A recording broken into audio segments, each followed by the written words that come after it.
Zhou Dingyuan, a rogue of the Jianggu, suddenly accepted the imperial court's amnesty, and the condition he set was that I be bestowed upon him. When everyone advised me to accept my fate, he went to Yanzhou to save a woman his true love from a past life. At this moment, I am certain, he and I ruled as emperor and empress in our past lives, and after death, we both underwent rebirth. He brought a beauty into the capital and said unabashedly, "To ensure Changjun's smooth birth, I will force myself to marry you again. Being the tool that gives birth to the most outstanding heir is also your good fortune." I pretended to be a submissive, virtuous wife in front of him for over 20 years. Then later I personally sent him to his grave and seized his throne.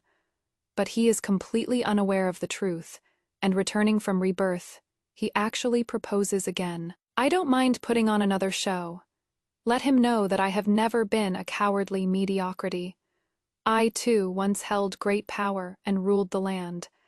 Just as I was about to leave for White Deer Academy to study, an imperial decree suddenly came down, bestowing a marriage upon me. The partner bestowed upon me was a Jianggu ruffian, and I became the laughingstock of the entire capital. A Tianxing stronghold has been entrenched in Ningzhou for a long time and is a major threat to the imperial court. But recently things have been exceptionally strange. Its leader, Zhou Dingyuan, suddenly accepted the court's amnesty. When I heard the news, I already sensed something was unusual. In the next instant, Father spoke with difficulty. The only condition he proposed is for His Majesty to bestow you upon him. If so, he will bring his 10,000+ bandits to submit to the imperial court and accept amnesty. Father's tone was full of helplessness, but the outcome was already determined. His Majesty has already consented, conferring upon him the rank of senior 4th-rank military general, concurrently serving as vice commander of the Valiant Cavalry Battalion. The matter of going to White Deer Academy for your studies ends here. Prepare yourself for marriage. He will be entering the capital in a few days. The moonlight in the courtyard was like white silk, yet it revealed a chill. I looked at the bright yellow imperial decree in my hand, already harboring a few guesses, but my guesses could only be confirmed when I saw him. Unexpectedly, however, during this meeting, other noble ladies in the capital were mocking me. Sister Meng has been unrivaled in the capital for years, her fame for talent growing by the day.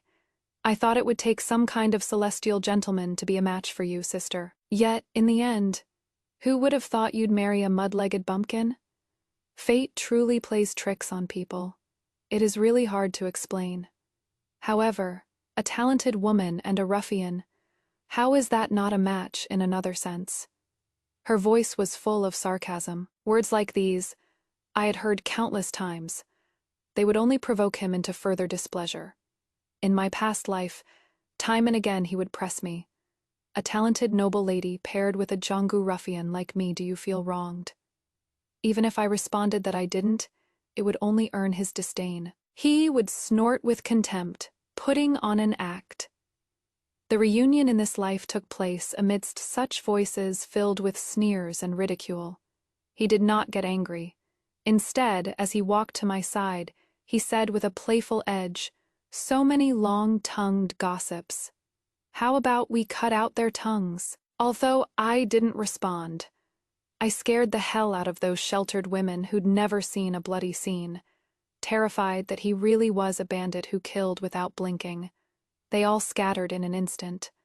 I know, he can do it. My expression remained unchanged, and he asked the same probing question as in my previous life. "Miss Meng, do you feel wronged by this marriage?" At this moment, I was finally certain. He had also come from rebirth. He stood tall, looking like he had everything under control. He thought he was facing the 17-year-old Meng Changli, raised deep in the boudoir, naive and ignorant, and unconsciously revealed a look of slight contempt. The imperial decree has been issued, and Changli dares not disobey. From now on, I will support my husband and raise our children, doing my duty well so the general has no worries back home. I lowered my eyes, pretending to be meek. Clearly, He was very satisfied with this answer. As I left the tea house, however, I heard another woman around the corner say to him, "General, you really predict things like a god. How did you know so early on that the Hmong girl had such a submissive nature and would be this willing? I actually thought she would make a scene." The woman's voice was unhurried, her tone revealing a desire to please. Zhou Dingyuan scoffed lightly. "I know her nature better than anyone. She has long been in the palm of my hand. This marriage was settled so simply. After the wedding, she'll naturally do whatever I say. It looks like I won't need to waste much effort on her this time. In my past life, I played the role of a virtuous wife in front of him for 20 years. After pretending for so long, not only did he believe it, I almost believed it myself. It is a pity. He didn't know that after he died, I took charge of the court, ruling from behind the curtain with absolute power in my hands. The beauties he liked, I sent every last one of them into the underground palace to keep him company. What is the harm in playing along with him one more time? As for the woman beside him, I'd already recognized her too. It was Qilingsu. In the previous life, she was the understanding confidante by Zhou Dingyuan's side. When the empire was settled, he made her noble consort. But in this life, she came to his side even earlier. Over a month ago, I heard that Zhou Dingyuan went to Yanzhou to crash a wedding, saving a woman from the hands of a local tyrant. At that time, I guessed that Zhou Dingyuan might have also undergone rebirth. According to the trajectory of the previous life, Qilingsu was snatched by a bully. Later, the country fell into chaos, and Zhou Dingyuan saved her during the war. This happened 7 years later, but Zhou Dingyuan had now taken the risk to save her ahead of time, sparing her the suffering of wandering destitute in the first half of her life, keeping her by his side to shelter her from the wind and rain.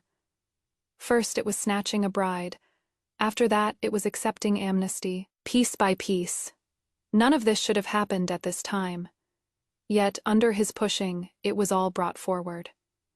In his previous life, he accepted the imperial court's amnesty, which happened 2 years later. Back then, to win over the new ministers, His Majesty took the initiative to bestow a marriage, husband and wife for over 20 years in the previous life. Yet we never trusted each other or gave our true hearts. It was nothing but betrayal and suspicion. Reborn for a second life, he actually still delusionally thinks I'll obediently be his marionette and help him achieve his grand ambitions. Right now he is out in the open and I am in the shadows, so I'll play along with his act. He thinks I am a submissive, virtuous wife, willing to give everything for her husband and son. He didn't see through me, let alone Qilingsu. That is truly a fickle and poisonous datura, most skilled at advancing by retreating and reading people's minds. That is why she has remained highly favored for so many years. She is the variable I've chosen. Just like today, she knows full well that to keep her position by Zhou Dingyuan's side, it would be best if I, the legal wife, never married in. But she was still willing to put on an act of being gentle and understanding. Planning for him, every single word was considered for his sake. Never mentioning herself in the slightest. Not contending is the greatest contention. This move, used in the later deep palace battles for favor, made her undefeated. Zhou Dingyuan was a sucker for this act of hers. She won't do her scheming out in the open, but behind everyone's back, she'll try every possible way to ruin this marriage. I originally expected that something was bound to happen within 10 days, but I didn't expect it to be even earlier than I thought. Only 3 days later, my maid Juyi went to Jinyan Tower to pick up the moonlit brocade I had ordered, but she was slapped twice by someone. Juyi came back with a red slap mark on her face, eyes filled with tears, saying, "Miss, today, I met a mistress and her servant, who were so domineering. That Yuewa brocade is in short supply, and we clearly reserved it months ago, but they didn't care about first come, first served at all and just snatched it away. I merely argued a few words, and she actually hit me. Before leaving, she even shamelessly said they live at Wutong Garden in Wuyin Lane, and aren't afraid of us coming to settle the score. I ordered someone to take her down to apply medicine, but a look of amusement flashed in my eyes as my fingers tapped on the table. Wuyan Lane, Wutong Garden. The fish has taken the bait. She picked a fight on purpose, just to lure me into going to find her. Bring a few guards who are good fighters, and come with me. When Zhuyi returned after applying the medicine, she didn't expect such a grand display from me, and she was startled as well. The carriage stopped at the entrance of Wutong Garden, and the servants and guards filed in after me. Only Qi Lingsu and 2 maids serving her lived in this courtyard. One of the maids was sharp. Seeing that I came with ill intent, she sneaked away through the side door. It was obvious she went to get help, but I just let her go. As for the 2 inside the courtyard, naturally, they were left for me to deal with. Summon, hold them down. The guards behind me were agile, pressing the 2 of them firmly to their knees on the ground. Zhuyi, whoever slapped you, return it double. With my instruction, Zhuyi wasn't the type to mess around either. She mustered all her strength and slapped that maid across the face 4 times straight, and a scream rang out instantly. Lacks discipline, allowing your slave to commit violence. You, the master, can't escape responsibility either, and should receive the same punishment as her. As soon as I finished speaking, Zhu Yi caught my signal and landed a few backhanded slaps on Qi Lingsu's face. Obviously, Qi Lingsu was already dazed from the hit. It took a good while before she raised her head. Her eyes were full of shock, as well as the shame and indignation from being hit. She didn't expect me not to play by the book. She originally thought that after luring me here, I would discover Zhou Dingyuan keeping a mistress, and would inevitably make a scene with him, possibly even causing the marriage to fall through. And she was just a victim who was sought out, that is all. But she didn't expect that I wouldn't argue with her, but directly order my people to strike. That whole speech she had prepared, she actually didn't get to use a single word of it. She spoke out angrily, "You abuse your power to bully others, relying on being an official's daughter to bully me because I have no power or influence." I bent down slightly, smiling at her. "So what if I am? Do you know who I am?" Finger marks were obvious on her beautiful face, yet her eyes revealed arrogance and disdain. "I belong to Zhou Dingyuan. You hurt me. He won't let you get away with it." It looks like this was the speech she had prepared from the start. Too bad I didn't give her the room to perform. I feigned panic. "Is that so? You really scared me there, huh?" In the next instant, I raised my hand and a slap landed on her face. A look of shock and astonishment surfaced in her eyes. "Stop." Zhou Dingyuan's voice came from the distance. I looked at her unhurriedly and sneered. "Just you watch to what extent he can go for you. See if he is willing to give up this marriage." Zhou Dingyuan walked in quickly, personally helped Qi Lingsu up, and turned to size me up with a suspicious look. How could you have such an arrogant and domineering side? He had only ever seen my virtuous and modest side, the side where I pretended to be a good wife. So naturally, he had never seen this side of me. Pretending for over 20 years in my past life was also quite tiring. Until I outlived him, held the power of life and death, and became ruthless and heartless. He shouldn't be surprised either. In the future, he will slowly get to witness it. She allowed her servants to commit violence and bullied my maid first. I have always been someone who clearly distinguishes between gratitude and grudges, so naturally I have to seek justice. "General, as my fiancée, are you here to back me up?" My counter-question left Zhou Dingyuan stunned on the spot, appearing caught in a dilemma. Qi Lingsu tugged at his sleeve, sobbing softly. "General, I don't wish to put you in a difficult spot," I said playfully. So the general came for her.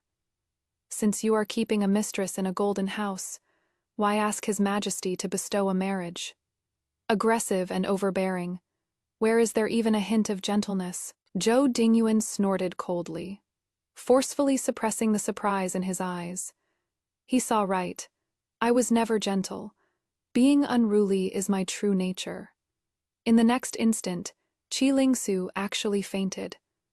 Zhou Dingyuan hurriedly picked her up and ran toward the medical clinic outside. Looking panicked, Juyi looked indignant, wanting to speak up for me. I watched their retreating figures and mocked loudly. Did you see that? He won't give up this marriage for you. Qi Lingsu's hand, hanging behind his back, clenched slightly, betraying her indignation. She was faking it, but Zhou Dingyuan always falls for this act. I looked up at the sky and said leisurely, I am tired from all this fuss. Time to go back to the manor and sleep. Juyi didn't understand why I didn't show the slightest hint of sadness. Qi Lingsu probably thought the same. She deliberately caused trouble just to let me know of her existence, to cause a scene and ruin this marriage. Too bad. I took the opportunity to teach her a lesson, and Zhou Dingyuan didn't show the slightest intention of calling off the marriage. This marriage was granted by the imperial court upon his request for the sake of amnesty. If he wanted to back out, he'd likely find a way, but Qi Lingsu wasted her efforts.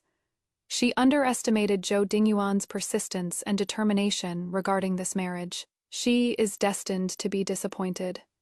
I came here this time just to provoke her, make her clearly realize that if she doesn't take drastic measures, she won't be able to mess up this marriage. As for me, I am really looking forward to her performance.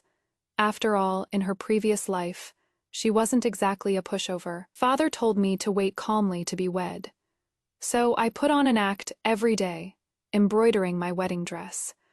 But Zuyi came running to me in a panic, telling me that Qi Lingsu had become the daughter of the Marquis of Qingyang's household. A few days ago, while Qi Lingsu was offering incense to Buddha, she saved the old madam who suffered sudden heart palpitations. The old madam inadvertently noticed the lotus birthmark on her arm and confirmed that she was the youngest daughter who had been missing for many years. After just a few days without seeing her, her identity has turned into the young miss of the Marquis of Qingyang's manor. The Marquis of Qingyang's manor does indeed have a missing daughter, who is supposed to appear 3 years later to return to the capital and claim her kin. But that daughter isn't her. This old madam would have died from these heart palpitations, and the Qingyang Marquis manor should have had a funeral next. But now, things have changed drastically. On second thought, I can guess that the only person capable of seeking good fortune and avoiding calamity, changing others' fates, and pushing Qi Lingsu's destiny to intertwine with the Qingyang Marquis manor is Zhou Dingyuan. He knows what the future holds, but in doing so, he is likely just trying to gain the Qingyang Marquis manor's support sooner. Have Qi Lingsu assume the identity to rope in the forces of the Qingyang Marquis manor. The daughter of the Qingyang Marquis manor returned, and the whole household was ecstatic. The old madam doted on her to the extreme, and the Marquis of Qingyang used his years of military merit to petition for a title for her, granting her the honor of county mistress, just to make amends. She was titled County Mistress Shining, instantly becoming a noble lady with unrivaled prominence in the capital. In the previous life, the Qingyang Marquis manor valued the returned daughter greatly, treasuring her from top to bottom, a fact obvious to all. Who would have thought that this time it would actually become a casualty of Zhou Dingyuan's schemes? He sent them a counterfeit. Zhou Dingyuan had saved Qi Lingsu before, counting as her savior.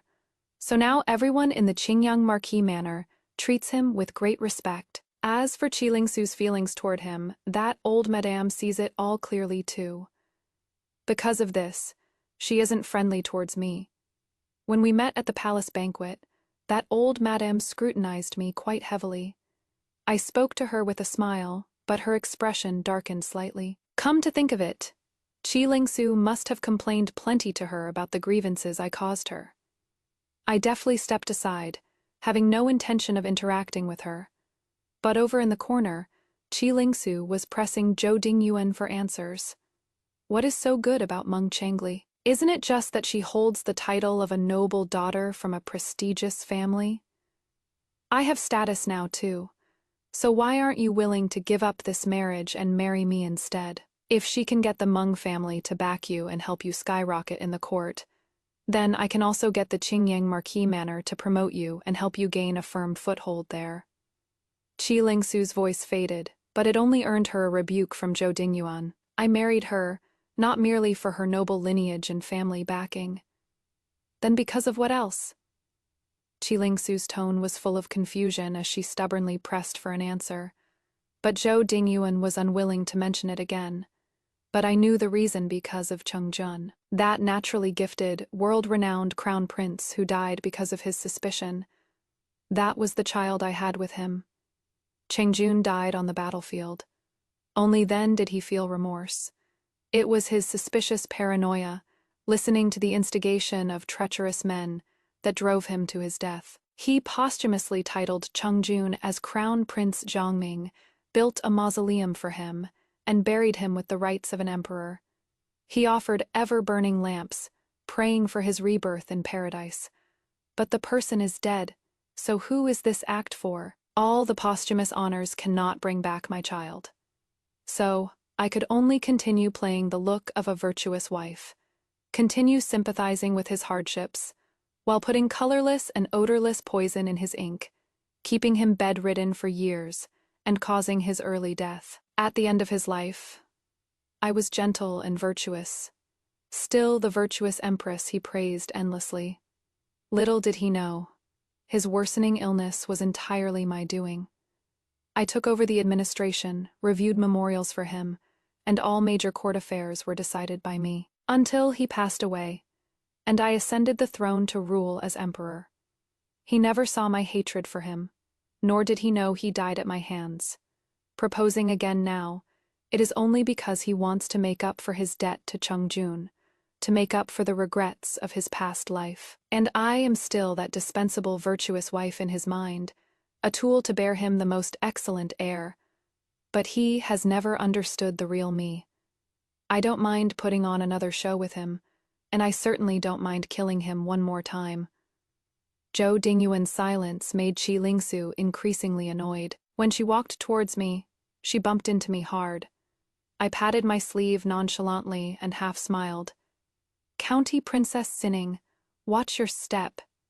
Her suppressed anger was already surging, seemingly impossible to hold back. "It looks like that slap you took that day was for nothing. County Princess, you suffered such a great grievance, yet Zhou Dingyuan isn't willing to call off this marriage for you." I spoke calmly, yet it provoked her once again. When she raised her hand, I caught it steadily and reminded her softly, "County Princess, getting physical here would be undignified." I slowly lowered her wrist and said unhurriedly, "If you are angry, County Princess, you need to aim at the right target. The problem is clearly with that man, yet you are getting physical with me. By tomorrow, I am afraid both you and I will be the laughing stock of the capitals." She gradually calmed down. Seeing the time was right, I spoke again. "If you fancy Zhou Dingyuan, County Princess, I'd be happy to oblige and hand him over to you." There was a look of suspicion in her eyes. "As long as you, County Princess, have a way to force him to marry you, I definitely won't cling to him, and will help bring about the annulment of the engagement." She was puzzled by the nonchalance in my words. "Why are you so generous?" "I am not being generous. He is just a ruffian from the Jianggu. How could he be worthy of me if the County Princess is interested in him? I couldn't be happier." Speaking like this made me more convincing to her. Her eyes were full of suspicion, but then she sneered. "So, you are also a shallow person who looks down on him. Although Zhou Lang comes from a humble background, I believe he will achieve great things in the future.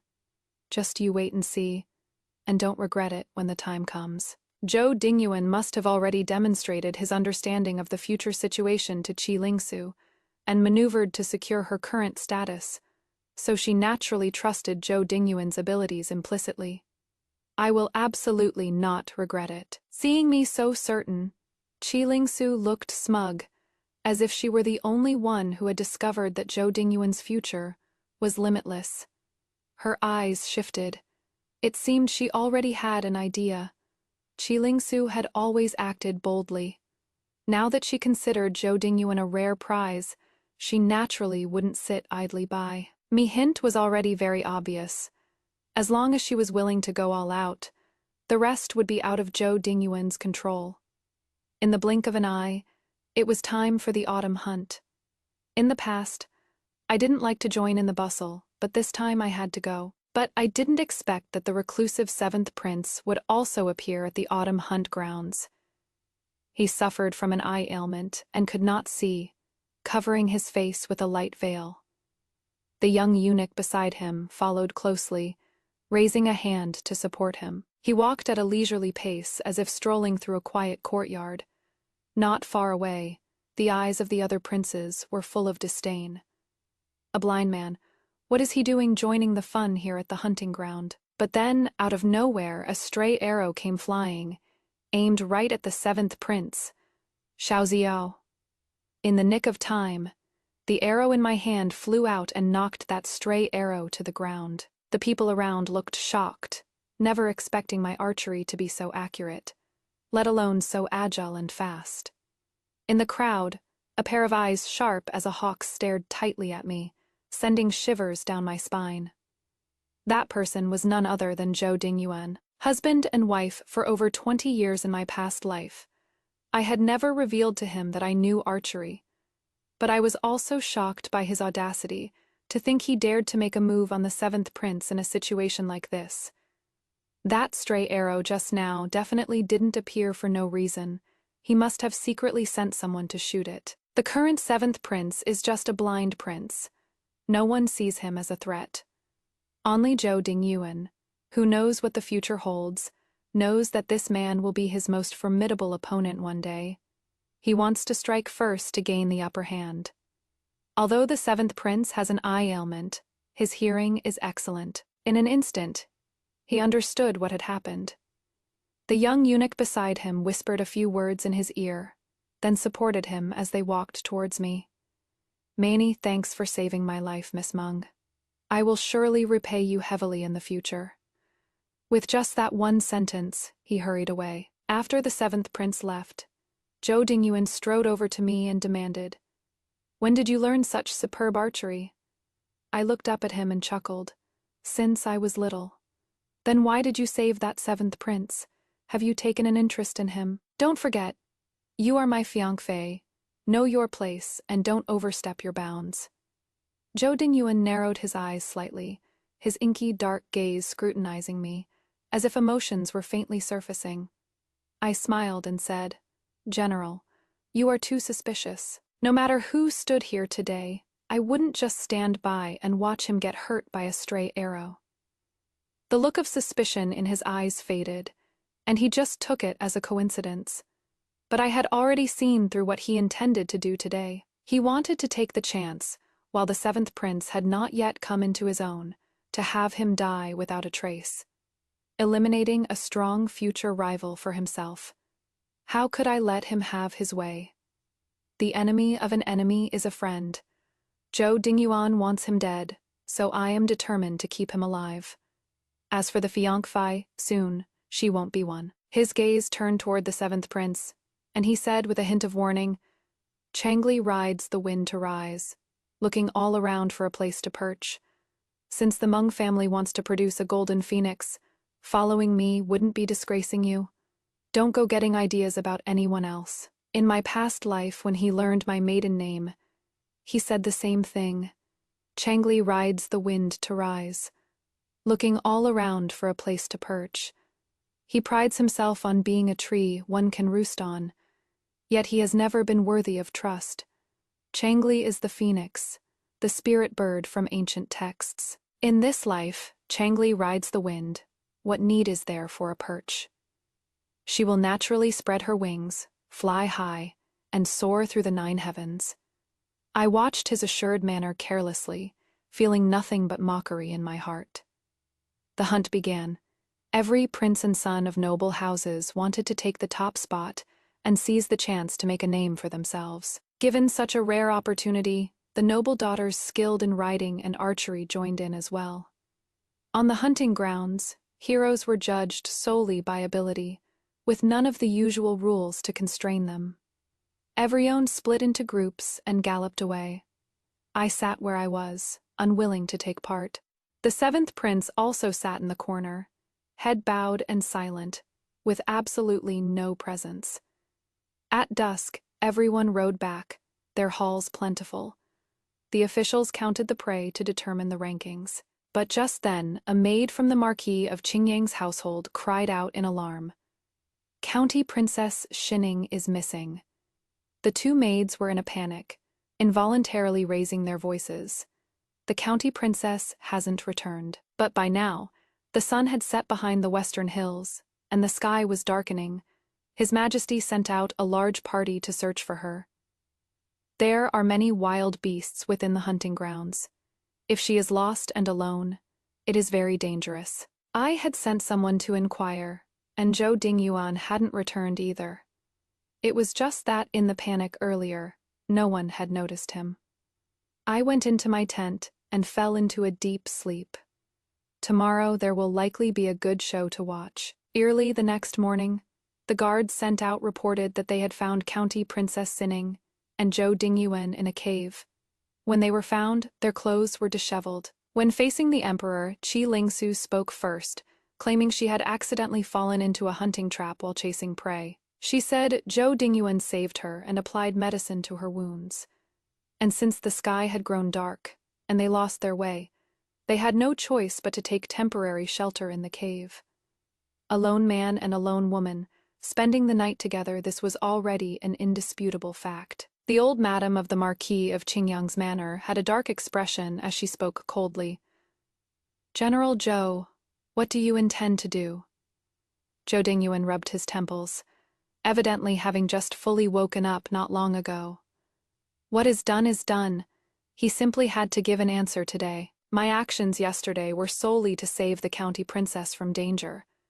If her reputation has been damaged, I am willing to take responsibility. No sooner had his words fallen than a hint of joy flashed in Qi Lingsu's eyes. But what about Sister Meng? With just one sentence, she drew everyone's gaze onto me. Zhou Dingyuan hurriedly said, I will treat them equally, with the same level of respect. Before I could express my stance, I heard someone in the corner laugh out loud and mock. General Zhou, what makes you worthy to actually entertain the delusion of marrying the daughters of two important court officials at the same time? Everyone looked towards the source of the voice. It actually came from the seventh prince. A single sentence stirred up a debate, and His Majesty seemed to be considering it as well. Zhou Dingyuan is a subject who accepted the court's amnesty, hailing from the wilds, and his loyalty is still unknown. If he marries the daughters of two key ministers at such a critical moment, should he later form a faction for private gain, harbor disloyalty, and rebel against the court, then what? A single remark from the seventh prince caused His Majesty to develop suspicion and apprehension. Zhou Dingyuan still wanted to argue, but His Majesty had already waved his hand, saying, Things have come to this. County Princess Xining's reputation has been damaged because of you, and you must take responsibility. As for your marriage with the Meng family, let it be dropped. Seeing this golden opportunity, I spoke up at the right moment. Your Majesty is wise. Your humble subject is willing to withdraw to allow General Zhou and the county princess to be together. Zhou Dingyuan's gloomy gaze fell upon me, and I raised my eyes without fear. After such an accident, His Majesty was no longer in the mood for hunting. He ordered everyone to rest and regroup, with the royal entourage set to return to the capital the next day. But Zhou Dingyuan was actually bold enough to sneak into my tent that very night. The moment he entered, all the candles went out. A chill swept past, and his hand lightly gripped my throat. By the moonlight, I saw his sinister face clearly. His hand gradually tightened. Why break the engagement? I thought it was her scheme, but I never expected you were plotting it too. Given his nature, he probably figured out this was a trap Qi Lingsu set for him the moment it happened. He was just surprised that I had a hand in it too. I loathed this marriage to the extreme. From every moment after the marriage was settled, I have been thinking about how to destroy it. I smiled and glanced sideways at him. Aren't you afraid I'll kill you? But the next instant, A voice rang out from outside the tent. "Miss Meng, is it convenient to meet?" Taking advantage of the moment Zhou Dingyuan was distracted, I drew the dagger at my waist and stabbed at him. The cold blade sliced through his sleeve, and blood suddenly appeared. He didn't expect that I would really dare to make a move. As he dodged, I had already broken free from his restraint. He covered the blood seeping from his arm with his hand, his eyes full of disbelief. "My words just now were only a threat, but you really wanted to kill me." His low voice revealed self-mockery. "You hate me. You want me dead. Why?" His voice dissipated into the air. He didn't know that I had also experienced rebirth. The grudges of the past life were etched in my bones and heart. The moment the candle flame lit up, the seventh prince's voice rang out again. "Miss Meng, are you all right?" Obviously, he had just heard the commotion inside my tent. I walked out slowly, only to see him standing with his hands behind his back. A layer of black gauze covered his eyes, with long ribbons falling casually behind him. He looked exactly like an upright gentleman, a banished immortal from beyond the world. But I knew deep down, he was no man detached from the world.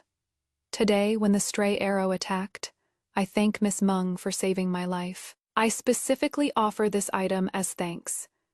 He took out a long, narrow brocade box from his sleeve, inside which lay a green jade dragon pendant. It is said that when every prince was born, they were bestowed a jade pendant symbolizing their identity. This is probably his. "This gift is too precious. I dare not accept it." He heard the refusal in my tone, but instead said slowly, "What if it serves as a betrothal gift? It was merely a small favor. There is no need for your highness to offer yourself in marriage, is there?" He ignored the teasing in my words and spoke quite seriously. "It is not for that reason. Miss Meng, your engagement has gone through many twists and turns, and I fear your future marriage prospects may be difficult. Meanwhile, I happen to need a brave, resourceful, and tactful princess consort. No need to rush your answer. You can think it over before." No need. He thought I had refused. After a moment of slight disappointment, he clasped his hands in a bow, intending to leave. "Your Highness, I meant there is no need to think it over. I am willing to marry you." My voice was clear and resolute. He stopped in his tracks, a smile spreading across his lips. "Await the good news. The imperial decree for our marriage will be issued shortly." He placed the brocade box into my hands, then turned and left. This time, it wasn't just him choosing me, but also me choosing him. He was light as a swallow and moved freely. His hearing was excellent, allowing him to determine positions by sound alone. He was nothing like how he appeared during the day. His eye ailment seemed to have little effect on his movements. He was simply accustomed to pretending to be a blind, good-for-nothing prince in front of everyone. 3 days later, the imperial decree for the marriage was issued. The maid beside me sobbed. "Why is Mrs. Life so bitter? You just got rid of that boorish plague god. Yet you've been betrothed to the seventh prince. Though his status is noble, he is ultimately a blind man." I looked out the window into the distance and said, "Silly Zui, I chose this myself." She forgot to cry for a moment and asked in confusion, "What did you see in him?" "Naturally, it is that he has ambition, ability, and is short-lived. The point is, short-lived. He sees that I know when to advance and retreat, that I have courage and strategy, and will become his capable support. I see that he is ambitious, yet fate won't grant him years. He will be my best stepping stone. How can this not be considered a good match of like-minded people? I will help him seize power first. In reality, I am seizing it for myself. Those who want to use me will eventually become my pawns. I am trapped in the boudoir, and I want power, so I can only first approach those who possess power. Only in this way can my abilities find a chance to be displayed." The 2 marriages were settled just like that, and the wedding dates were both set for the 12th lunar month. After Qi Lingsu got what she wanted, she rarely appeared before me. She schemed against Zhou Dingyuan at the hunting grounds last time, and now she is busy trying to smooth things over to avoid hurting their relationship. I ran into them by chance again at a tea house. On that day, the wind and snow filled the sky. Zhou Dingyuan strode extremely fast, and Qi Lingsu gathered her skirts, chasing his steps in a sorry state. The wind and snow soaked the hem of her dress, yet Zhou Dingyuan did not slow down in the slightest. In the previous life, he doted on her to the bone, terrified she'd be touched by even the slightest wind and snow. But in this life, he got it too easily, so he doesn't cherish it. When we brushed past each other, neither of us stopped. In this life, we are destined to head in opposite directions. On the day of the grand wedding, the entire household rejoiced. Mother said that although the seventh prince has an eye ailment, he is gentle and cultivated. We would surely share similar interests, be in perfect tune with each other, and live harmoniously for a lifetime. The seventh prince and I share common ambitions, but definitely not in terms of temperament. It is just that there is no need to tell them these things. She used to always worry that since Zhou Dingyuan came from a rough background and disliked literature, he would never care for an overly proper noble lady, and thus would not like me. Now that it was changed to the seventh prince, she was actually happy. Father had too many expectations of me, while mother only wished for my life to be peaceful and smooth. The seventh prince came personally to fetch the bride, to demonstrate his high regard. A prince taking a consort, a noble family marrying off a daughter. Naturally, it was a scene of 10 miles of red dowry, extraordinarily festive. On the night of the grand wedding, he and I drank the nuptial wine. It was less like a vow between husband and wife to live and die together, and more like a shared resolve to face the coming days of flashing swords and treacherous intrigue. My hand brushed over his brows and eyes, and I said softly, "Your Highness, do you wish to see the picturesque landscape of this vast land?" He suddenly grasped my hand, his voice low but laced with regret. "Of course, but alas, heaven does not grant me that. I will definitely find a miracle doctor to cure your Highness's eye ailment." Hearing this, his excitement was written all over his face. In the previous life, he took too many detours with his eye ailment. In this life, I hope his pace can be a little faster. After all, the time heaven has left for him is limited. On the third day after the wedding, I personally went to the Divine Physician Valley, willing to use the unique medical book from my dowry, to exchange for the Valley Master to come out of seclusion and treat Xiaoziu's eye ailment. The Valley Master hadn't come out of seclusion for over 10 years, and everyone in the capital laughed at me, saying I was bound to return empty-handed. But I knew the Valley Master had a lifelong regret. The one he loved in his youth was forever out of reach, separated by the ends of the earth, lost without a trace. But I knew where that person was. When I brought back the Master of the Divine Physician Valley, everyone had a different expression on their face. There were too many people, high and low, who didn't want his eyes to return to normal. The Master of the Divine Physician Valley said his blindness was caused by poisoning, not from birth, and there was indeed a way to restore his sight. It is a pity. He paused, and I knew it wouldn't be that simple to do. If I use the gold needle technique to disperse the residual poison in the eyes, he may regain his sight. But this comes at a price.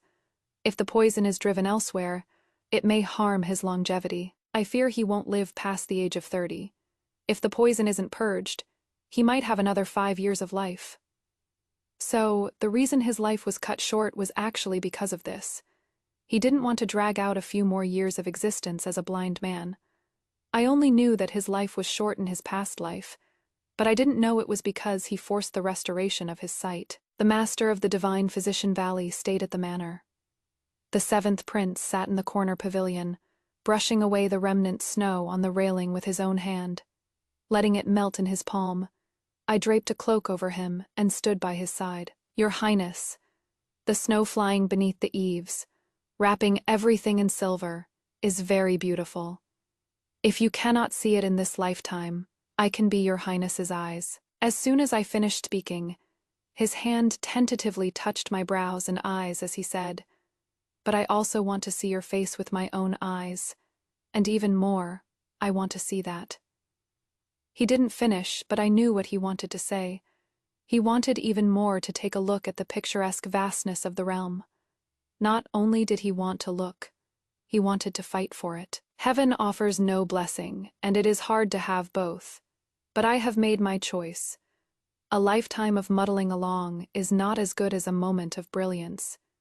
I would rather be like a moth flying into the fire, burning magnificently for once, than live a lifetime of silence. The gloom in his voice completely dissipated, leaving only the relief that comes after making a choice. His choice was the same as in his previous life.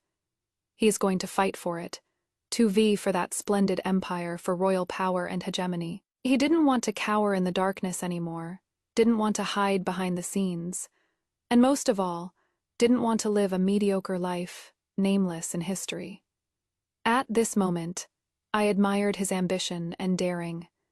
If I were him, I would make the same choice. The master of the Divine Physician Valley personally administered acupuncture to him for half a month straight. People came in an endless stream to fish for news, and even the emperor sent someone to inquire.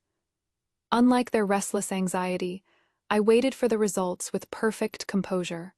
In this game for the realm, he is bound to be drawn in. When the gates to the main courtyard opened, the master of the Divine Physician Valley looked exhausted. "His Highness is waiting for you." I entered slowly, stepping into the room, and personally removed the light gauze from his eyes. The moment he looked up, his eyes were like stars, a smile spreading from the corners of his mouth. "Meng Chengli, you are different from what I imagined." "Oh, uglier than your Highness imagined?" I asked back. He shook his head and chuckled lightly. "No, valiant and heroic, a natural beauty. Most importantly, the anticipation deep in your eyes is the same as mine." Perhaps he was referring to the ambition deep in my gaze. I smiled without speaking. I gained his trust, and he gave me the jade token that commands half the shadow guards. From then on, orders were strictly enforced, and they all obeyed my commands. He solemnly promised, "You found a ray of hope for me. In this life, you will be the most important woman by my side." The most important woman. Come to think of it, many unimportant women will likely be added to this manor in the future. He could see the ambition in my eyes, but he only thought it was an ambition to be of one heart with him, to advance and retreat together. Little did he know, my ambition was never just to help him succeed. News reached the palace that the seventh prince had regained his sight, and the master of the Divine Physician Valley was heavily rewarded. It is a pity that by the time the rewards arrived, he was already nowhere to be found. He had already set foot on the journey to the snowy mountains in the northwest to search for someone lost many years ago. The Flower Festival Palace Banquet. The seventh prince and I arrived hand in hand, and the sounds of congratulations from the crowd were endless. Everyone high and low knows that the situation at court is about to change drastically. His Majesty has long refrained from naming an heir, so any prince has a chance. The seventh prince couldn't compete before, but after today, no one can say for sure. Qi Lingsu and Zhou Dingyuan have also gotten married. Their faces were grim, looking nothing like happy newlyweds. In her past life, she was the most favored in the harem for over 10 years, but she always brooded over the fact that she was merely a consort, not his officially wedded wife. In this life, I guess their dream has been fulfilled. Unfortunately, there wasn't a shred of a smile to be seen. The city defenses in Shizhou have been in disrepair for years, and the court is currently lacking someone to go there and take charge. Yet Zhou Dingyuan volunteered, requesting a transfer to serve as the governor of Shizhou, located in a remote area with harsh conditions and close to uncivilized tribes. And with no one in the imperial court willing to go there, he volunteered for the assignment, which the emperor readily approved. However, the others couldn't understand why he would give up a bright future at court to run off to such a remote place to strengthen the city defenses.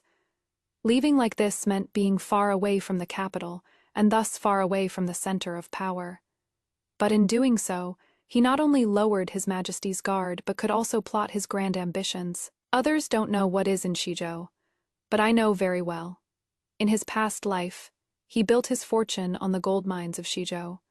Coinciding with internal strife in the court, he rose in rebellion. No one in the court dared to take on the corruption case in the Ministry of Revenue, but I urged the 7th Prince to volunteer. Your Highness has been dormant for years. You need to make a stunning impact now to enter the game. He had to show those veteran officials his capabilities before they would consider placing their bets on him. Changli, your thoughts align perfectly with mine. A look of appreciation flashed in his eyes. That Minister of Revenue was promoted by the 3rd Prince. Others wouldn't dare touch him, but your Highness dares. If this succeeds, it will be a chance to shock the whole court. I said slowly. Making this move is pointing the spearhead right at the 3rd Prince. The 3rd Prince was previously the most likely to be named Crown Prince. But after this, it is hard to say. Although the 7th Prince agreed with my idea, there was still a trace of worry in his eyes. Others wouldn't dare move against the 3rd Prince at this juncture because they can't figure out the Emperor's mind. If the 3rd Prince truly is the Crown Prince His Majesty favors, even if we suppress the 3rd Prince this time, we will still be rejected by His Majesty. His Majesty has long been dissatisfied with the 3rd Prince. Seizing the opportunity to suppress him now is exactly what Father Emperor would be happy to see. I said firmly. Previously, the 1st Prince died young. The 6th Prince is mediocre, and the 7th Prince has an eye ailment. The only one who can contend with the 3rd Prince is the 5th Prince. But a year ago, the 5th Prince's maternal family was implicated in the Prince of Huayang's case, and the entire clan was exiled. He has already fallen, with no chance left to compete. The 3rd Prince dominates the court alone, and the old officials behind him have been submitting memorials one after another to apply pressure, asking His Majesty to appoint a crown prince soon. The 3rd Prince even privately used the tributes from Siam. He clearly has intentions of overstepping his bounds. His Majesty has long been sick of him. He just lacks an excuse to punish him. That is all. Using force to strike force, the Emperor's art of checks and balances, means he will surely support the 7th Prince to counter the 3rd Prince, preventing the 3rd Prince from becoming the sole dominant power in the court. This is the very reason I dare to be so certain this time. If I lacked the ability to see through the court situation, how could I have sat securely on the throne in my past life? He sighed. If Changli were a man, you would surely be a pillar of the court. I just lowered my head and chuckled. But I do not wish to be a pillar of the court. I only wish to be your Highness's capable helpmeet, to help your Highness fulfill your long-cherished wish. You have come to this land to achieve great things, and I, Ziyu, will not fail you. You will surely be the most honored woman in the imperial court, he promised. I smiled faintly in response, not taking it to heart. In my previous life, after Zhou Dingyuan died, I reigned as emperor for 20 years. What I've always wanted was never to be the most esteemed woman in the imperial harem. He volunteered and took on this case. For the next 3 months in a row, he was busy to no end and rarely returned to the manor. With him not returning to the manor, I could actually free up my hands to do other things. He gave me a jade token that allows me to command half of the shadow guards, but this is not enough. If I only have his manpower, how can I be at ease?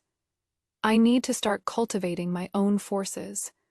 At the same time, I dispatched several shadow guards to Shizhou. Zhou Dingyuan and Qi Lingsu arrived in Shizhou. In order to quickly understand the local livelihood, he visited various places and even went deep into the mountains to find a hermit to come out and help him govern Shizhou. Shizhou was a poor place to begin with, short on food and clothing. Taking the post of governor of Shizhou is basically like being exiled. If I don't achieve anything in the future, I am afraid it'll be hard to return to the capital. This was originally a desolate place that the court ministers shunned. yet it was the stronghold where he rose to power in these troubled times. As for the matter of repairing the border defenses, the tasks are complicated, and it is certainly not the work of a single day. But who would have thought that rich gold deposits lay hidden beneath such barren land? In his previous life, he secretly mined it, helping him raise an army and finally rule the world. I've already sent people to keep an eye on the situation in Shizhou. Since arriving in Shizhou, he has been reclaiming wasteland and cracking down on bandits and local strongmen. The local clans have tried to trip him up plenty of times, but given his understanding of Shizhou, those local clans will soon be won over or broken apart, to be used by him. Xiaozio has been ruthless in investigating the corruption at the Ministry of Revenue, striking fear into everyone high and low. He has already traced it to the Minister of Revenue himself. Next, pulling up the radish is bound to bring up the mud. But at such a critical moment, he was suddenly attacked on his way back to the manor. Some unknown tried to assassinate him. The situation was critical. He luckily escaped, but a woman blocked an arrow to save him. When he appeared in front of me holding that woman, his clothes were already soaked with blood. I hurriedly ordered someone to take the token and summon the imperial physician, while also sending for famous doctors in the city to come to the manor. He stayed by the bedside, his face full of anxiety. I had already recognized who the woman was. She was the second legitimate daughter of the Marquis of Weiyuan's manor. Some days ago, there had already been rumors in the capital claiming that the second legitimate daughter of the Marquis Weiyuan manor admired the seventh prince and was madly in love with him. I deliberately had people make a big scene out of it. The news of the assassination attempt on Xiaozio soon alarmed the palace. Several imperial physicians rushed over. The young lady is out of critical condition and just needs to rest quietly. Gossip filled the streets and alleys. Everyone, from the court to the commoners, knew that he had messed with someone he shouldn't have. Seizing the opportunity, 3 days later, he submitted the evidence. Evidence of corruption involving the Minister of Revenue and his clique was presented before the emperor. The third prince's close ties with them, their private dealings, and acceptance of bribes were indisputable. All those involved from the Ministry of Revenue were thrown into prison, and the third prince was confined to his estate. Xiaozio's thunderous methods, this time swift, clean, and decisive, made the whole court sit up and take notice. His Majesty titled him Prince Ning and ordered him to take charge of the Ministry of Revenue. He is already the first among the princes to be granted the title of prince, a clear sign of special honor. As for the position of crown prince, the emperor's intent is evident. He has no wish to appoint one early, so I fear it will remain vacant. His Majesty had newly bestowed the Prince Ning Manor, and guests thronged the gates. The hall was filled with high-ranking officials, and he was in high spirits. "Changli, thanks to you," he said, his gaze firm. But I had already guessed what he was going to say next. "I want to marry the legitimate second daughter of Marquis Weiyuan's manor as a secondary consort." His gaze looked toward me tentatively. Just as I expected, without the slightest deviation. I sneered inwardly. Sure enough. "Miss Zhao risked her life to save your highness, and considering she has been infatuated with you for so long, it is right to give her a proper title." My generosity left him stunned for a moment, but he quickly agreed with a smile. "The mistress of this manor will only ever be you. That will never change." He couldn't bear to let go of the support from the Marquis Weiyuan's manor. Not to mention that Miss Zhao's maternal grandfather is the richest man in Yangzhou. I handled the side consort's entry into the household beautifully for him, and my reputation for virtue is known throughout the capital. After all, I handled plenty of such matters in my past life. Zhou Dingyuan had no shortage of beauties in his harem. Organizing another one now is basically second nature to me. That side consort Zhao was indeed just as the rumors said, utterly infatuated with him, seeing and holding no one else in her heart but him. When she was with him, it was all about romance and sentimental trifles, but I still had one thing to remind him of.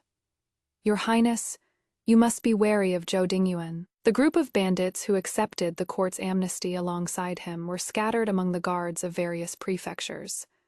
The court's intention was for them to hold empty titles and be neutralized by separation. However, if these men still maintain private contact with Zhou Dingyuan, should he harbor rebellious intent in the future, wouldn't a single call from him rally hundreds? That would become a grave threat. My words puzzled him, and he probed. He is just a petty bandit who accepted the court's amnesty. Now that he has been sidelined in a remote backwater like Shizhou, I reckon he can't stir up any waves. Why did you suddenly bring him up? As for the others, they're nothing but a rabble, not worth fearing. He is currently riding high in the court, enjoying the emperor's deep favor. His eyes are fixed solely on the position of crown prince. So naturally, he takes no notice of a lowly governor of Shizhou. Little does he know that by doing so, he is rearing a tiger to cause trouble later, sitting idly by as he grows powerful day by day.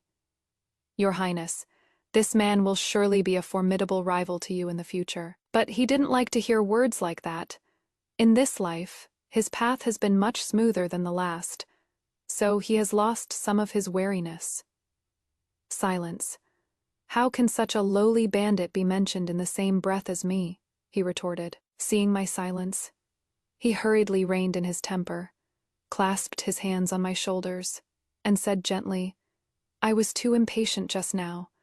Changli, you know that I am fighting this battle only for that high position. I don't want to waste too much time on insignificant people. I don't have much time left. To leave my name in history and not live this life in vain. That is enough. As his voice trailed off, he began coughing incessantly, and a few drops of bright red appeared on his brocade handkerchief. His health had already begun to deteriorate. I took in all the helplessness and urgency in the depths of his eyes. But with Zhou Dingyuan around, even if he gained the throne, he still wouldn't be able to sit securely on it. It was precisely because he was careless and underestimated the enemy at this moment that he gave Zhou Dingyuan a chance to catch his breath. Over the past year, Zhou Dingyuan has already gained a firm foothold in Shizhou. He has bonded with the local clans of Shizhou and has even established trade with the surrounding prefectures, cultivating land and stockpiling grain, recruiting soldiers and buying horses poised to strike.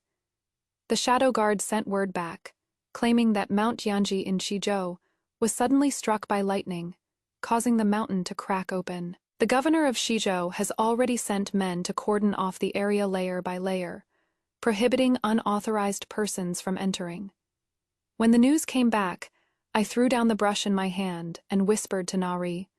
He took the order and left. In his previous life, Sword Ridge Mountain was suddenly struck by lightning, revealing a gold mine. He strictly sealed off the information, and later all those who knew about it were killed. Exactly like the situation today. I stood on the high tower, gazing into the distance. After Xiaoziu was named Prince Ning, his sights were set entirely on the power within the court. Even if he knew of Zhou Dingyuan's ambitions, he would consider him nothing to fear. But once the Jianji Mountain gold mine appeared, it was already rearing a tiger to invite calamity. I can't just sit back and do nothing. A few days later, the news of a gold mine appearing on Jianji Mountain in Shizhou spread throughout the capital. The entire nation was shocked. His Majesty issued an urgent edict ordering Xiaoziu to go to Shizhou to supervise. When he returned to the manor, he gave me a meaningful look. You just warned me to watch out for Zhou Dingyuan, and trouble struck in Shizhou right away. These rumors are fierce as tigers. They don't look like they came from Shizhou. I was the one who spread that rumor about Jianji Mountain splitting and the gold mine appearing. I am going with your highness on this trip. I readily admitted it. Seeing that I wasn't hiding anything, the gloom on his face cleared completely. He didn't ask how I knew, but simply responded, Good. In just 10 days, Xiaoziu and I arrived in Shizhou. Moving so quickly caught Zhou Dingyuan completely off guard. Though reluctant, he still bowed in greeting. Greetings to Prince Ning and the princess consort.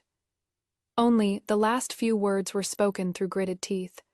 Accompanying us this time were officials from the Bureau of Smelting and a detachment of troops. After an expert survey, it was confirmed that Jiangji Mountain indeed harbored a gold mine, and a rich one at that. Xiao Ziyu immediately ordered the news sent back to the imperial court, noting that specialists would soon be dispatched to handle the mining. Although Zhou Dingyuan's plans were ruined, he managed to keep his hands completely clean.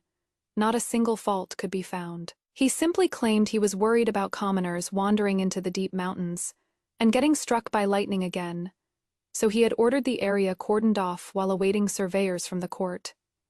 Unable to claim the gold mine for himself this time, he would need to find another opportunity if he wanted to achieve his goals. When he saw me, he sneered. I heard a secondary consort has already entered the manor.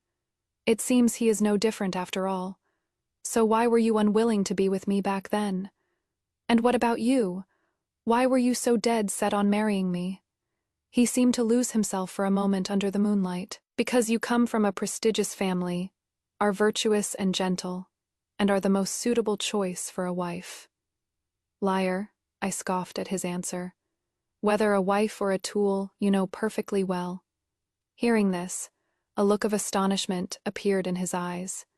Because of Chung Jun, is it? Hearing this name, he looked as if he had been struck by lightning, freezing in place as confusion and shock flashed through his eyes. He stumbled back repeatedly, then asked in disbelief, How do you know that name? How could you still remember him? I mocked him in a low voice. You think you are the only one who remembers him? You are not worthy. He raised a finger. So, you are also someone of rebirth.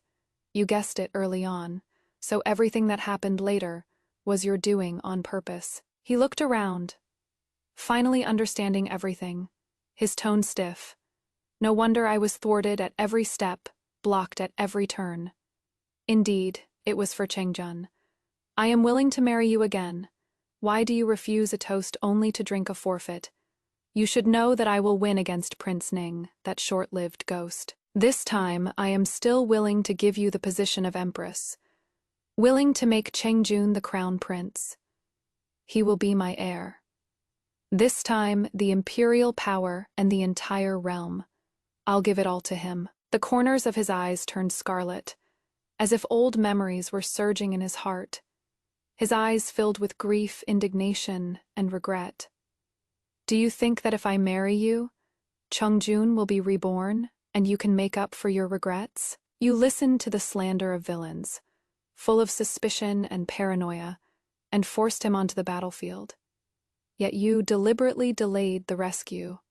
He died on that battlefield in the end, without even a whole corpse, left only his clothes returned for a burial. With such a bitter life, I doubt he would want to have any father-son bond with you again. Why bother starting over? As I spoke of Chengjun's tragic end that day, pain surged from my heart, leaving me unable to breathe. He didn't dare listen any further. And I, too, loathed the thought of spending a lifetime with you. My words landed, shattering the wishful thinking in his heart. He fled in a panic. With matters in Shizhou settled, the return to the capital was imminent. The shadow guards reported unusual activity in the capital. His Majesty hadn't held morning court for 3 days running. On the return journey, we reached Luosheng and stopped at a relay station to rest. Your Highness, I fear there is already an ambush lying in wait within the imperial city. The cold wind howled, and assassins swarmed outside the window, just about to enter the capital.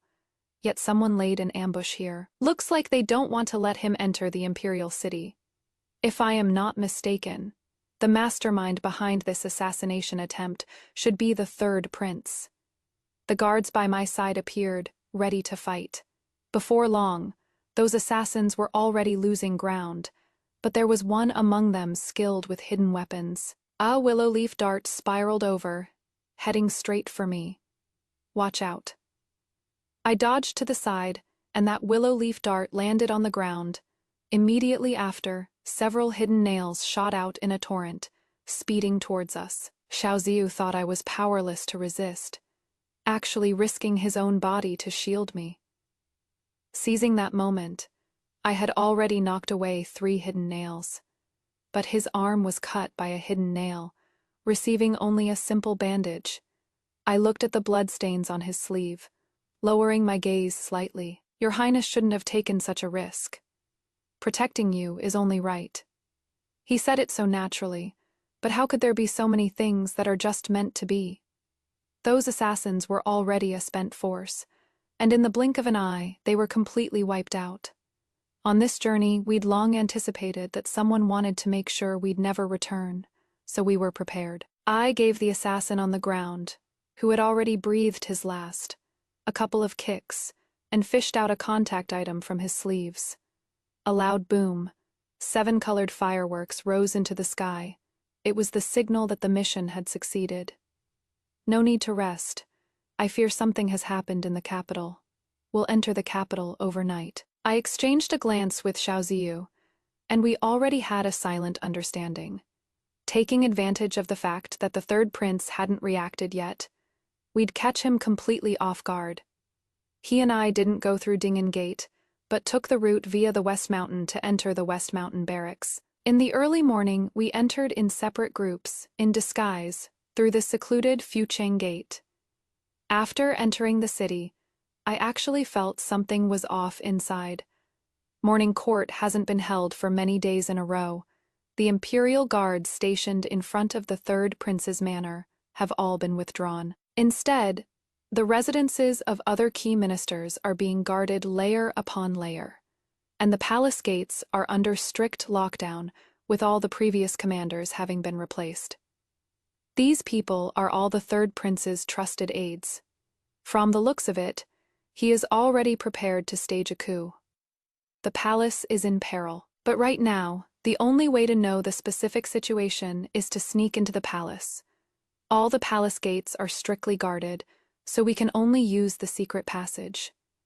Xiaozi knows where that secret passage is. He clearly walked it in his past life. It is just that I am waiting for him to bring it up himself. If I were to mention palace secrets at a time like this, it would only arouse suspicion. It wasn't until dusk that he decided to enter the palace through the secret passage. Let's split up. If something goes wrong, you provide support for me from outside the palace. His gaze fell upon me, a look of certainty surfacing in his eyes. Okay, this trip is dangerous. I will definitely keep a way out open for you, I responded. Are you scared? Hearing him say this, what surged in my heart wasn't fear, but excitement. In my past life, I too was once the supreme ruler of this towering imperial city, the master of all the people. Now, it is just a matter of taking back what was once mine. Not scared. Hearing how firm I was. Only then did he turn resolutely and leave. Tonight is destined to be a sleepless night, but this is a showdown between him and the third prince, and I have confidence in him. That third prince is no match for him. I led my men to guard the secret passage entrance with our lives for a whole night. Until daybreak, when the central gates of the imperial city were thrown wide open, Xiaoziyu's personal guard came to escort me into the palace. Princess consort, it is done. Slay the traitors, rally to the king and save his majesty. The third prince has died in the chaotic fighting. Unfortunately, his majesty was confined by him for many days without food or water. Now his breath is faint, and the imperial physicians are consulting to force him to write the succession edict. The third prince didn't hesitate to turn his blade against him. If he can make it through these 3 days, he'll be out of danger. If not, then we must make plans early. The key ministers of the court all gathered outside Qiyuan Hall, and Xiaoziyu guarded there, not leaving for a single step. I quietly watched the leaves drift down in Prince Ning's manor. At midnight the next day, the death knell tolled long in the palace. The emperor had passed away. Everything happened earlier than in my previous life. His Majesty's final edict passed the throne to the 7th prince, Xiaoziyu. After the national mourning, the new emperor ascended the throne. I stood by his side, becoming empress once again. Side consort, Zhao becomes noble consort and takes up residence in Zhangjia Hall. The night he ascended the throne, He had me climb with him to the highest point of the imperial city to gaze at the sky full of stars. Changli, I did it. As his voice faded, he coughed non-stop. Even though he barely suppressed it, the signs were still visible. What he wanted was a fleeting moment of splendor, not a century of silence. He really did it. The great Qi dynasty, 12 generations of rule to this day. Ever since he ascended the throne, internal strife and external threats, along with deep-rooted maladies and accumulated abuses, have surfaced one by one. Yet he takes medicine daily, lingering on his sickbed. I review memorials and handle state affairs in his stead. At first, some ministers were dissatisfied, but seeing that my decisions were sound, they eventually gave their tacit approval. In the 6th month of his reign, rebel armies rose up on all sides. The man leading them is none other than Zhou Dingyuan. Those bandits from Tianxing Fortress, scattered across the provinces, are seizing the chance to revolt. They were always of one mind with Zhou Dingyuan, just waiting for him to raise a call to arms. Taking advantage of the unstable throne and the unsettled court, he intends to vie for supremacy with Xiaoziu. Zhou Dingyuan would not let such a golden opportunity slip by. When he received this news, Xiaoziu's dark, brooding gaze fell upon my face. The Empress has predicted correctly once again. It is a pity. He seemed to regret that it was too late, yet it also seemed to be within his expectations. I had warned him long ago, but he had his own constraints. He doesn't have that much time left. The lingering poison has flared up, and he no longer has the strength to fight. He sent the court's generals to suppress the rebellion. Yet 7 cities were lost in succession, and 3 provinces fell one after another. Zhou Dingyuan's forces grew stronger by the day, advancing with irresistible momentum, perhaps. Within 3 months, they will strike straight at the imperial city. The court's generals suffered successive defeats. They felt only that Zhou Dingyuan's tactics were treacherous and unfathomable. Zhou Dingyuan comes from a bandit background and does not follow the conventional methods of the court generals, leaving them at a loss on how to deal with him. The situation is critical, imminent, but I am waiting for this opportunity. I am willing to lead the army into battle and wipe out the bandits for your majesty. As soon as these words were spoken, the court and the public were abuzz with discussion. There has never been a precedent for an empress going to war. It is improper. This violates ancestral laws. It is absolutely forbidden. With just this one remark, he drew thousands of voices of criticism from the officials. But in my previous life, I've done things that flew in the face of the entire world, so why would I fear a little resistance today? In the days to come, no one will be able to stop what I intend to do. The world is already in chaos. To settle the world in chaotic times, you rely on strength, not rules, tedious formalities, old customs, ancestral laws. None of these can hold me back. Xiaoziu was different from those courtiers. The only thing appearing on his face was a look of understanding. In this world today, the one who understands Zhou Dingyuan best is me. I know his temperament, and I know his weaknesses. In a life-or-death situation, Xiaoziu had no choice but to hand over power to me. I was also certain he would do so. Granted, as the Empress petitioned. As the words fell, everyone was rendered speechless.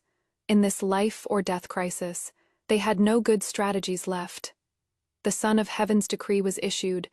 No one dared to argue further. Holding the tiger tally, I mobilized the troops, marched straight out of the capital, and split the army into 3 routes. I led one of the main armies to station at Yekung. Another route headed south to hold Kuzhou, and one more route went west to occupy Qingyang Pass. Zhou Dingyuan and I are destined to have a battle in this life. It is a fight to the death. We cannot coexist. The vice-general for this battle is General Zhenbei, but he refuses to submit to me. He doesn't believe that Zhou Dingyuan would give up Yuzhou to take Kuzhou, and he believes even less that Zhou Dingyuan would abandon Yancheng, a vital transport hub, to turn and attack Yekung. His face was full of disdain. He might understand the complexities of warfare, but I know the man Zhou Dingyuan. In the past life, we advanced and retreated together for over 20 years, never having the chance to cross swords. In this life, we can finally have a real showdown. Since he knows of my rebirth, he will definitely spare no effort. This battle is bound to be extremely dangerous. Zhou Dingyuan's army marched through the night towards Yuzhou, moving extremely fast. General Zhenbei's eyes were filled with worry. If Yucheng falls. My eyes were fixed tight on the sand table as I said slowly, within 2 days, we'll see the result. Zhou Dingyuan's army is only feigning an attack on Yuzhou. His real goal is to capture Kuzhou, merge with his previous deployments, and connect with the rebel forces in the eastern Shuo and Yue prefectures. Then he can encircle us on all sides. And after that, he'll be unstoppable. His sights are set on more than just a measly Yuzhou. Hearing this, General Zhenbei seemed to realize something, but he was still filled with worry. It wasn't until 2 days later that the enemy sneak attacked Kuzhou. Our army had already laid an ambush, and the enemy was routed. Zhou Dingyuan's hope of uniting the forces of Shuo and Yue had become a pipe dream.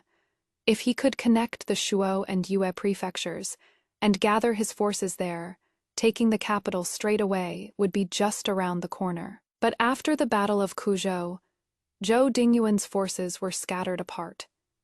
Yancheng is a strategic stronghold, a place that must be fought for. According to conventional thinking, he would definitely try to take this place. But if he takes Yakeng and crosses Qixia Ridge, he can approach the imperial city unbeknownst to anyone, taking a shortcut. His current forces can no longer support a full-scale assault to capture Yancheng, so his best option is Yakeng. And I counted on exactly that. On the surface, I stationed troops at Yancheng, but my elite core forces are all right here. The night was dark and the wind was high. Someone was attacking the city. I stood high atop the city tower. With a single command, the lights blazed, rolling logs and stones were smashed down, and a rain of thousands of arrows poured out. I took out the bow and arrow I had prepared and aimed straight at him amidst the chaotic army below the city. Although he dodged, an arrow still struck his left shoulder. Below the city, the gongs sounded for retreat. They fled in panic, pulling back over 10 li to set up camp. At the same time, the troops stationed at Qingyang Pass to the west converged here, forming a pincer attack from inside and out. By the time Zhou Dingyuan realized it, he was already trapped like a turtle in a jar. He fought desperately, trying to break out, but the disparity in strength was too great. It was ultimately useless. I fired 3 arrows in succession, shooting straight into his chest. His eyes were filled with unwillingness. When I rode my horse up to him, he hadn't breathed his last yet. Meng Changli, I underestimated you. I narrowed my eyes slightly and sneered. You died by my hands in the previous life too. The Yihei incense in your bedchamber, and your favorite Wanian ink colorless, odorless, exotic poisons were added to both. I already avenged Chengjun in the previous life. After you died, I reigned as emperor for 20 years. His hand was raised high, his eyes full of unwillingness. I pulled out the arrow, sending him on his final journey. You insisted on living another life, so I'll just kill you one more time. His wrist dropped heavily. The rebels have been eliminated, and the entire army is wholeheartedly submissive, ready to obey orders. We marched back to the capital, welcomed by crowds lining the streets. Xiaoziyu stood at the city gate to welcome us. His face was pale, his eyes solemn, devoid of joy. Perhaps he was also worried that I would stage another coup. Under his astonished gaze, I took off my armor, handed back the military seal, and put the phoenix robe back on. He placed the phoenix hairpin on my head, murmuring, "Changli is, after all, a phoenix soaring in the 9 heavens." The poison had entered his vitals, and his days were numbered. I personally served him medicine, my words and actions just as they were before. He also talked to me about many things from our childhood. A lowly birth, a childhood of cold neglect. Later, he made a name for himself by solving the Northern Kingdom envoy's puzzle, but this also invited disaster. He was secretly poisoned and turned blind, living in darkness ever since, while the emperor gradually forgot him. He said he also wasn't willing to yield to fate back then, so he wanted to take a gamble. Luckily, he won the bet. But now, being toyed with by fate once again, he has no choice but to resign himself to it. Having come this far, I don't regret it. His gaze was burning, radiating determination. He knew full well it was like a moth flying into the fire, yet he would still make that choice. Meng Chengli, when I married you, it was originally just to use you. I know. Hearing me respond so calmly, he let out a dazed laugh. Our beginning was nothing but weighing gains and losses, endless scheming. But later, I don't know when it started, I actually thought that if I had a long life to walk slowly by your side, watching the drifting clouds and flying snow, observing the changing seasons, perhaps that would be a fine life. But fate does not allow it. It is all just a foolish delusion. As the words fell, he couldn't stop coughing. I handed him a cup of ginger tea. His gaze softened, and he continued. That night in Luocheng, when the assassination attempt happened, I subconsciously blocked the hidden weapon for you. In that instant, perhaps I had a shred of sincerity, or perhaps I just hoped you would be of better use to me. What is real and what is fake? Even I can't tell anymore. These words of his were indeed touching, but I know very clearly that if he were to live a long life, he would be an emperor of ever-growing majesty, possessing the beauties of the 3 palaces and 6 courtyards. The side of an emperor's bed allows no one else to sleep soundly. This sliver of sincerity wouldn't withstand the power struggles and scheming, and eventually it would be worn away completely, leaving not a shred behind. If he had a long life, how could he tolerate an ambitious empress whose achievements overshadow her master by his side? It is just that here and now, as words spoken at death's door are kind, I am also willing to offer a bit of comfort. Your Majesty, perhaps there is a next life. In the next life, you'll have a healthy body, a long lifespan, and a wife whose love never wavers. Is that so? If that were the case, I definitely wouldn't make using her the beginning of our meeting. What about you? The exploitation at the beginning, was there ever a moment later on where it was different? He pressed. I remained silent for a long time. His smile was full of self-mockery. I cherish a mutual appreciation with Your Majesty. I understand Your Majesty's ambitions and unwillingness to give in.